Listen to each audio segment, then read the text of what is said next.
Good morning students, welcome back to Hindi class. हम पढ़ रहे थे अन्नू की डायरी से। अन्नू जो थी एक लड़की थी, वो डायरी लिखती थी। डायरी में क्या होता है, हम अपने दिन भर की जो घटनाएं घटती है उसको हम डायरी में नोट करते हैं। तो अन्नू ने अपनी डायरी में क्या लिखा था कि उसके घर एक काम वाली आंटी जो आती थी, उनकी बेटी थी, वो रोज़ आती थी और अन्नू की किताब काफ़ी चुप चुप से देखती थी। तो फिर एक दिन अन्नू ने उससे पूछा कि तुम पढ़ना चाहती हो क्या?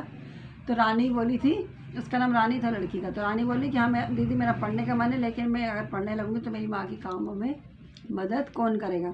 फिर अनु ने रानी से बोला कि अगर मैं तुम्हारी मम्मी से बात करूं तो तुम पढ़ोगी? तो उसने कहा हाँ। फिर अनु ने अपनी मम्मी को बताया कि मम्मी, रानी पढ़ना चाहती है, लेकिन वो अपनी माँ के कामों में मदद करने के कारण वो पढ़ नहीं पा रही। तो अनु की माँ ने रानी की माँ को समझाया कि अगर तुम रानी को पढ़ने भेजोगी तो वो शिक्षित हो जाएगी, वो एक परिवार को शिक्षित कर देगी उसको, और अगर नहीं पढ़ी तो वो तुम्हारे जैसे काम करती रह जाएगी।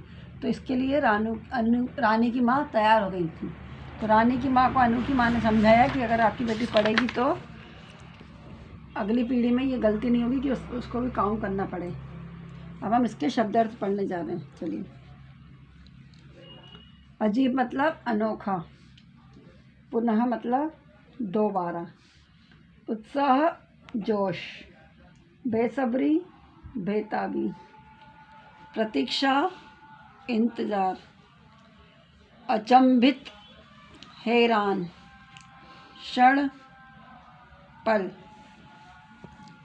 शिकायत शिकवा, पराया दूसरा, भेदभाव अंतर, सर्वोच्च सबसे ऊंचा, प्रयास कोशिश, निश्चिंत बेफिक्र, और न्योछावर मतलब बलिदान करना। ये शब्द अर्थ हैं। अब श्रुतलेख आपको पता ही है, जो बिना देखे कोई आप शब्द बोलते हैं और आपको बिना देखे लिखना रहता है। तो गृह कार्य, बेसब्री, प्रतीक्षा, अचंभित, उम्मीद, संस्कार, न्योछावर, सर्वोच्च, राष्ट्रपति, इंजीनियर, निश्चिंत और डॉक्टर। अब ये रानी, निम्नलिखित प्रश्नों के मौखिक उत्तर दीजिए। रानी कौन थी? रानी अन्नू के घर काम करने वाली सीमा आंटी की बेटी थी। रानी को कौन कौन से काम करने पड़ते थे? तो रानी को अपनी माँ के साथ बर्तन और झाड़ू पोछे का काम करना पड़ता था। हमारे देश की पहली महिला राष्ट्रपति कौन थी? हमारे देश की पहली राष्ट्रपति महिला हमारे देश की पहली महिला राष्ट्रपति श्रीमती डॉक्टर प्रतिभा देवी पाटिल थीं। सही उत्तर पर सही का निशान लगाइए। रानी कितने वर्ष की थी? तो रानी 10 वर्ष की थी, तो 10 पे सही का निशान है। इंदिरा गांधी कौन थी? इंदिरा गांधी प्रधानमंत्री थी, तो इस पे सही का निशान लगाइए। माँ ने पढ़ने लिखने का क्या लाभ बताया?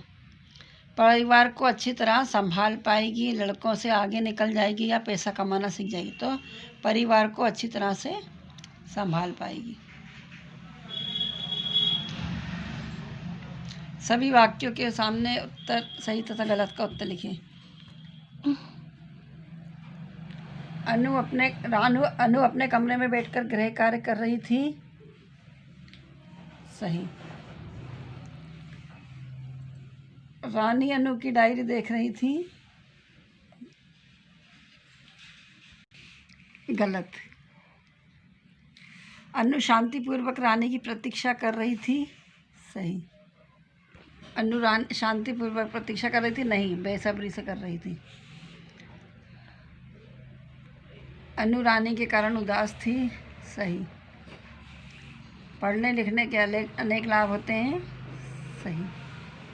अब ये शब्द अब हम CW कॉपी में लिखेंगे। रानी की माँ को स्कूल क्यों नहीं भेजना चाहती? अब ये निम्नलिखित शब्दों के विलोम शब्द वर्ग पहली में से ढूंढ कर लिखिए। उत्तर का क्या होगा?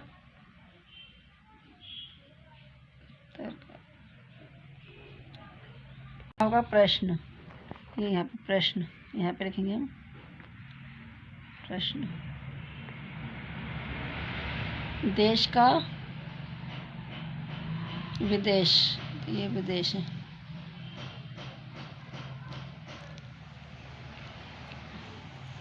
शिक्षा का अशिक्षा।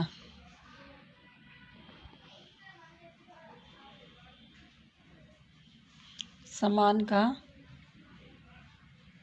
असमान।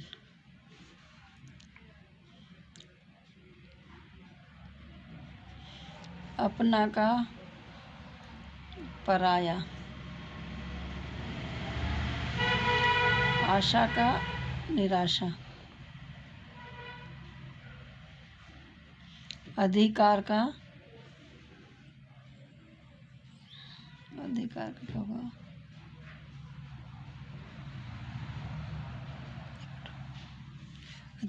अनाधिकार लिख दूँ तो अधिकार का अनाधिकार।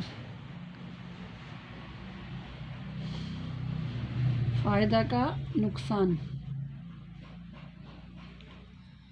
ये फायदा का ये होगा नुकसान।